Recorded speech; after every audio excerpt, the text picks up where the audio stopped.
Hello guys, welcome back. അപ്പോൾ ഒരു നീണ്ട ഇടവേളയ്ക്ക് ശേഷം നമ്മുടെ ചാനലിൽ ഒരു ലോങ് വീഡിയോ ഇടയാണ്. കൃത്യമായിട്ട് പറഞ്ഞാൽ ഒരു 5 മാസം. അതിൻ്റെ റീസൺ എന്താന്ന് വെച്ചാൽ എനിക്ക് സെൻട്രൽ യൂണിവേഴ്സിറ്റിയിൽ PGക്ക് അഡ്മിഷൻ കിട്ടി. അവിടെ ചെന്നിട്ട് എനിക്ക് വീഡിയോ ഒന്നും ഇടാനായിട്ട് പറ്റിയില്ല.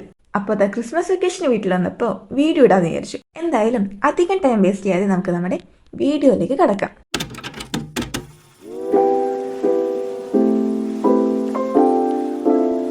ഫസ്റ്റ്ലി നമുക്കൊരു ബോൾ ഓഫ് ക്ലേ എടുത്ത് ടീൻ്റെ ഷേപ്പിൽ ആക്കിയെടുക്കാം. Then we have to take out the clay from the centre and let it dry. ഈ പ്രോസസ്സ് ഞാൻ ഓൾറെഡി ചെയ്തതാണ്. ബിക്കോസ് ഇത് ഞാൻ ഉണ്ടാക്കി വെച്ചിട്ടൊരു 6 months ആയി. പിന്നെ ഞാൻ ഇവിടെ നിന്ന് പോയത് കൊണ്ട് വീണ്ടും ഒന്നും ചെയ്യാൻ പറ്റിയില്ല. Now comes the most important step, dice ഉണ്ടാക്കുന്നത്. നേരത്തെ ചെയ്തത് we can make it in any shape. നടുക്ക് കുറച്ച് ഗ്യാപ്പ് ഉണ്ടായിരിക്കണം എന്നേ ഉള്ളൂ. എന്താ കണ്ടോ, പിൻട്രസ്റ്റിൽ ഇങ്ങനെ കുറേ ഉണ്ട്.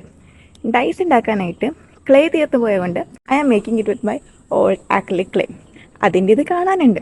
ഇതുണ്ടാക്കുമ്പോൾ നമ്മൾ ആ ഗ്യാപ്പിൽ വെച്ച് നോക്കണം അത് ഫിറ്റ് ആവണുണ്ടോ ഇല്ലയോ എന്ന്. And always try to make small one, because ഈ ക്ലേ ഉണങ്ങി കഴിയുമ്പോൾ കുറച്ച് വലുതാകും. ഡൈസ് 2 എണ്ണം, പിന്നെ ഈ 4 ഫേസുള്ള നമ്മുടെ പകിട പോലത്തെ സംഭവം ഉണ്ടാക്കിയെടുക്കുക. ഇത് ഉണങ്ങാനായിട്ട് വെയിറ്റ് ചെയ്യാം. അതിനുശേഷം അത് പെയിൻറ്റ് ചെയ്തെടുക്കുക. I am using my white paint, എന്നാലേ എഴുതുമ്പോൾ ഭംഗിയുണ്ടാകും. അതിനുശേഷം നീട്ടമുള്ളതിൽ മന്ത്സ് എഴുതുക. പിന്നെ ഡൈസിൽ എഴുതേണ്ടത് ഇങ്ങനെയാണ്. ഒരെണ്ണത്തിൽ 0 1 2 6 7 8, അടുത്തതിൽ 0 1 2 3 4 5. ഇനി അതും ഉണങ്ങിക്കഴിഞ്ഞ് ഇതേപോലെ വെച്ച് അറേഞ്ച് ചെയ്ത നമ്മുടെ ക്യൂട്ട് കലണ്ടർ റെഡിയാണ്. ന്യൂ ഇയർ ആയിട്ട് അധികം ഒന്നും ആയിട്ടില്ല, സോ പെട്ടെന്ന് പോയി ട്രൈ ചെയ്ത് വയ്ക്കാം. ഇൻസ്റ്റാഗ്രാമിൽ അല്ലെങ്കിൽ മെയിലിൽ സെൻഡ് ചെയ്യാൻ മറക്കല്ലേ. ഇഷ്ടപ്പെട്ട ലൈക്കും സബ്സ്ക്രൈബും കമൻറ്റും ചെയ്യാം. By. See you again with another video. അപ്പോൾ ശരി.